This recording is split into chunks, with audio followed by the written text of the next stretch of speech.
Hi YouTube, Mochismo Eugene. Welcome to another video from Exit Strategy. Let's talk about how us empaths seems to always be starting back at square one in our life, relationships, jobs, leases, new leases of apartments, probably having to start over, buying a new car, house, a lawnmower because the narcissist you were involved with had you under the impression that they could fix everything and they were just damaged goods, damaging goods. As the new year approaches in less than 12, maybe 12 hours, 14 hours, depends on where you're at, there are a lot of people in the world, a vast majority of people in the world, that are looking ahead towards something good, better than the year before. But unfortunately, it's a repeat of the same thing as well.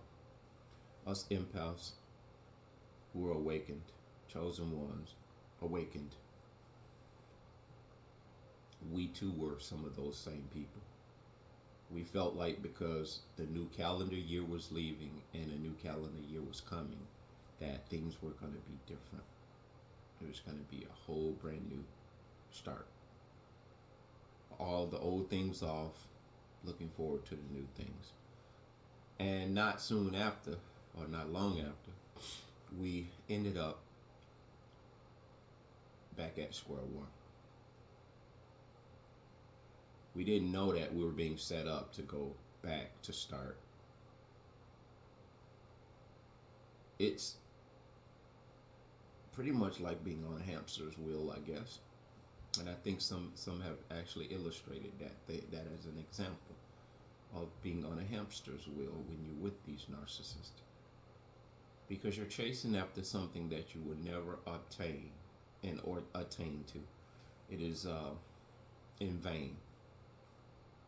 But now that we are able to have clarity and we're awake from what we had no idea that we were involved in, this year going out and the new year coming in has little to nothing to do with our new beginning and our newfound beginning, because this new beginning is unlike any new beginning we have ever imagined or experienced.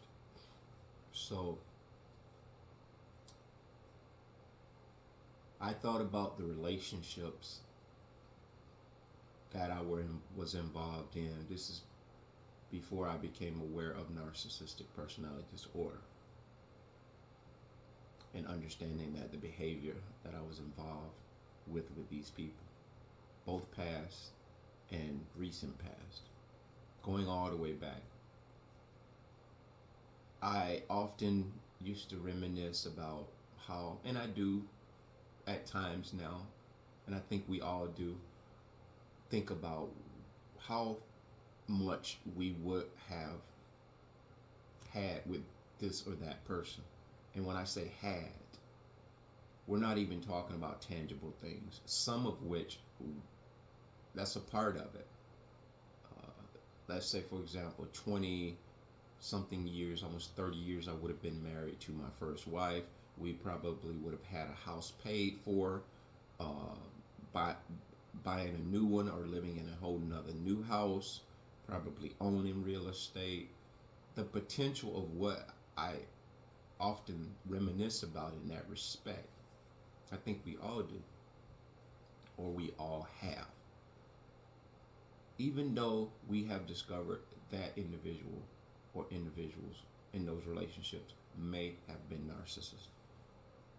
That is just the human nature of, man, how far along in life would I have been? But notwithstanding the tangible things, us empaths, what we really, really do reminisce about is how far along would we have been in a relationship, a wholesome relationship, something with so much depth that we have grown from infancy in the relationship to maturity in the relationship, and thinking, man, the ups and downs, the good, the bad, the setbacks of all types, the tragedies, the illnesses in which she was there for me, I was there for them. This is what I'm talking about. And you come to a realization, and this is hypothetics when we reminisce, of man, we weathered the storm together. They don't weather the storm with you. They like the disciples, man. They petrified. They up there shaking like a wet cat out in 30 below zero weather. And they are petrified because you have stability. Your calm petrifies the narcissist, which is why they want to disturb your calm when they meet you. You may have some problems when you meet them, but it's nothing compared to the instability that the narcissist is experiencing. So when they readily see you're down and out when they meet you, they want to further compound your demise, because when they meet you, if you're not doing good, that's an instance where they are attracted to you as well. But for instance, if they meet you and you're really down, almost 1 foot in the grave, as we like to say, they salivate because they are a negative, low vibrating entity as well. So for them to be able to come in and see somebody bad, doing bad, as they know that they need to get you beneath them. They need to break you down further. And what that does, it gives them, they go from inferior to superior. They give you the illusion that they are confident, that they have self-esteem when you meet them. But if you pay close attention, they don't. They don't have self-esteem to begin with. And the self-esteem that you see or you think you see is a personality that they've adopted from someone else. They're winging it. And as the relationship matures, if I would like to say, or as it grows or time goes by in this relationship, it's not long after that you find out that you're actually having to hold a grown person's hand and helping them crossing the street. You find that they can't even tie their shoes without your assistance. And this is metaphor. They really are incapable of doing anything responsible on a consistent basis. That's the key word, consistent basis. None of us are perfect, but there's a consistency with maturity that when you count on somebody to come through, 9 times out of 10, you know they're going to come through, not with the narcissist. So when we reminisce about and reflect on where we could have been, and not in a humbug way, just sitting back, reflecting and introspecting on our life, where we could have been in life.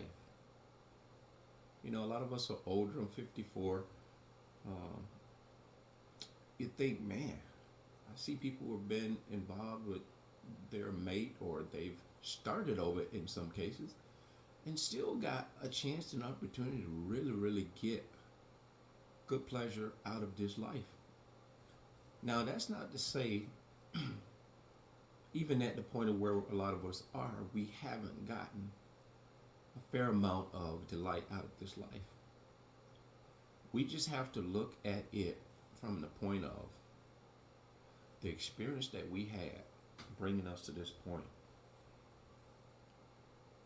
afforded us something that the people that we admire and we're looking at as having that life that we imagine that we should have had, they don't see what we see. There's a certain amount of grace that was allotted to those people that we admire and we see that have that staying power. But it's very few. Unlike you, the empath and the chosen ones, we have an eye-opened account of why our life has come to this point, to these crossroads, and going forth, we have a very keen insight on why our life has meaning going forward. This is when we're really living. We also notice in life that there is a lot of things that a lot of people are chasing, and we too at times, or were at times, and some of the things we still believe we need to have, and we're chasing. But waking up from narcissist abuse, it also affords us to look at things that don't serve us well, things that drastically diminish our purpose. And far and wide, a lot of us awakened empaths and chosen ones are stepping back away from a lot of things that we thought served us, which is bringing our life a whole new meaning in and of itself. We were doing too much, and now we understand less is best. So that is the liberating thing, to know that you have a life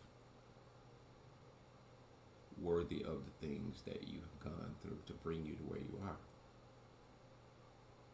Now that's a true New Year's resolution. That's a true new life's resolution for the long haul, not just going into 2025, because we can see far beyond just a new year. We see a new life.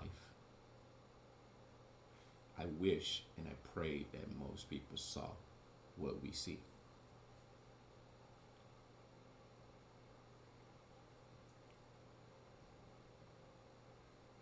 We don't even see all that God has for us. But that is the exciting part of it too. Because with all this drag that we've had put on us, and drudgery, and despair, it has caused us to become humble. It's given us an overwhelming amount of gratitude. Way before December 31st approached, the gratitude we had has sustained us, and it will sustain us. We're not just caught up in the one day. We appreciate life for what it is, not for what we want it to be. And again, a lot of people wish they saw, and they could see, and could feel and know what we know. Because it's a weight lifted. It's a heavy weight lifted.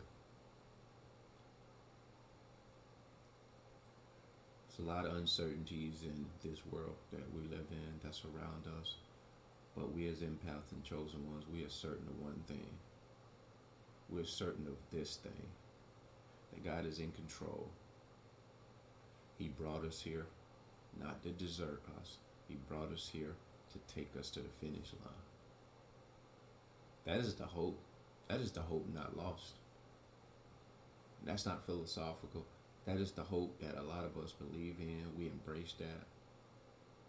Even though we may not be interconnected in a spiritual way with God, we know that there is something in control that's greater than us. It's greater than the narcissist. And we're drawing off of that thing. We're drawing off of that energy. We're drawing off of that power and that dominance that rules this earth. So I can't wait to see what God does next, you know. Should be interesting. That being said, bless.